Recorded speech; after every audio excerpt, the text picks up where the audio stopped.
Okay, we're going to read a little bit of a story. The title is Roland the Brave Lad. So who can tell me what you think this story is going to be about? Jen. Roland? Yes. What do you think he will do? I think he's going to do something brave. Yes, that is a good guess. So let's read the first paragraph. Long, long ago, in a city of France, there lived a king who had a beautiful daughter named Elizabeth. One day, as she was walking through her garden, a fierce dragon swooped down upon her and carried her away. There was a great sorrow throughout the land. Her father said that he would give the hand of his daughter and half of his kingdom to the man who would save her. So what can we guess from the title and the first paragraph of this story? Haley? That he lived in France. Yes. And there is a princess involved. Mm-hmm. Janae, can you tell us what you think will happen next in the story? I think Roland will be the one to save her, and then they will get married. That is a very good guess. Jackie, what can you say about the story? That Roland will maybe marry the Elizabeth. That's a very good guess. Let's find out what happens. Okay. There lived not far from the palace a lad whose name was Roland. When he heard what the king had said, he decided to go and try his luck. He set out on his journey to the palace. On his arrival, he asked to see the king.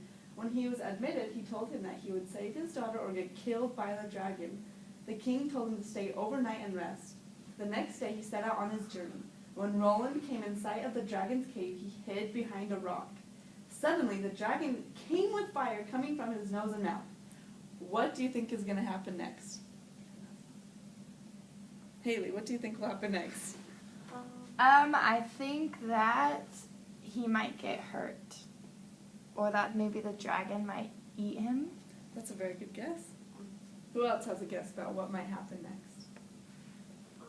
I think that the dragon will eat Roland and Elizabeth, and then they can be happy inside the dragon's Oh, stomach. that's a very interesting guess. Janae, do you have any guesses? I think that Roland will kill the dragon. Ooh. Very good. Let's continue reading and find out. Roland was nearby and drew his sword, swung it with all his might upon the dragon. He gave a fierce cry of pain and fell dead. The dragon. Roland went into the cave and brought out the princess and took her to the palace. Later, Roland and Elizabeth were married.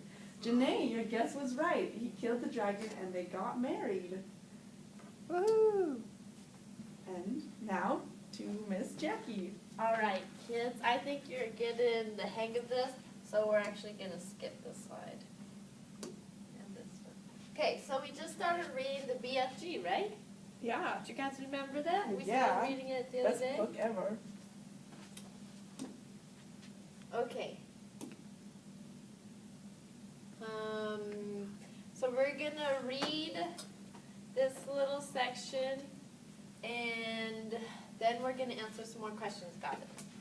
So when she reached the curtains, Sophie hesitated. She longed to duck underneath them and lean out the window to see what the world looked like now that the witching hour was at hand. Remember, we learned about the witching hour last time. She listened again.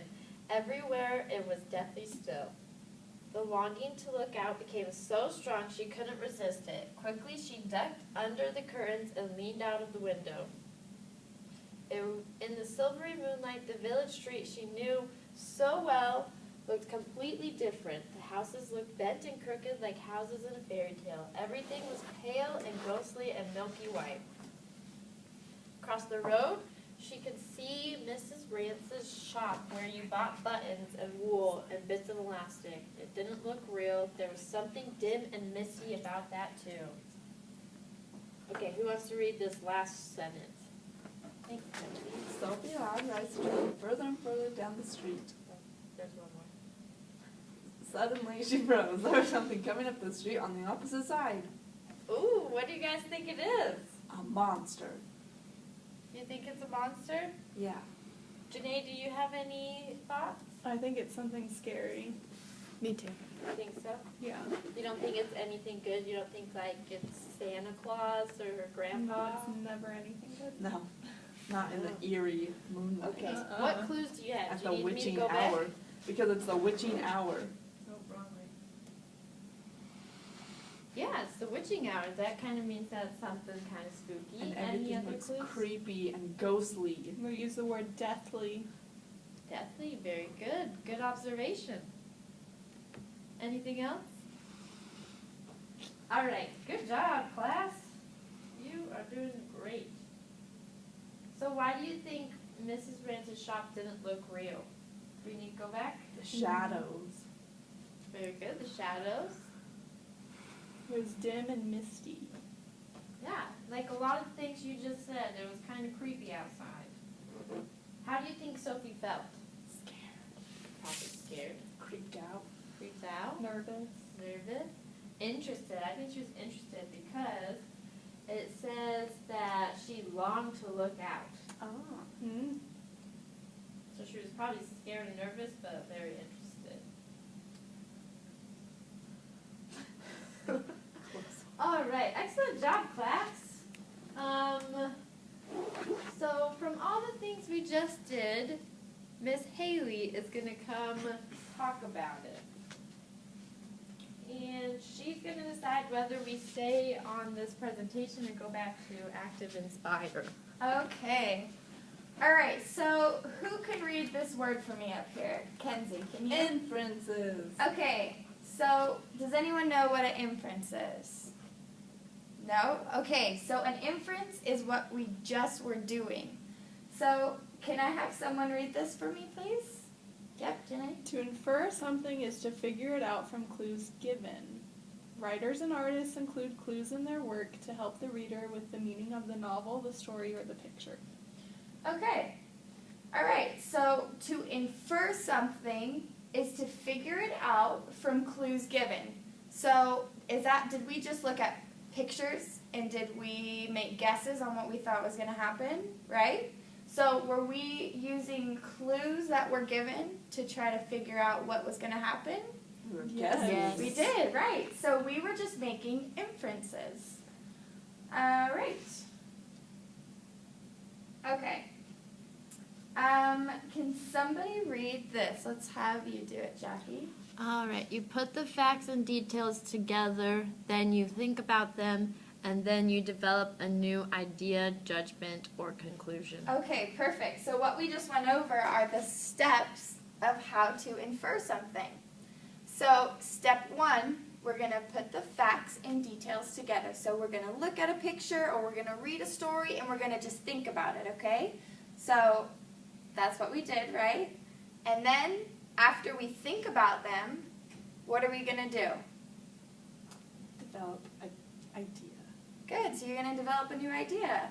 Perfect. Okay, do you guys think you need more practice? No. Okay, I don't think you guys do either. You did really great. So one last time, who can tell me what an inference is? I guess. It's a guess, right? Okay, and how do you make that guess, Jackie? You use clues from the text. Yeah, different context clues, perfect. And then from those clues, Janae, what are you going to do with all those clues? Decide what happens next. Yeah, you're going to figure out, you're going to come up with a conclusion or what you think is going to happen next. Perfect. So what is that called on the count of 3? 1, 2, 3? Inference. Good job, you guys. So that's what you just learned how to do, is how to make an inference.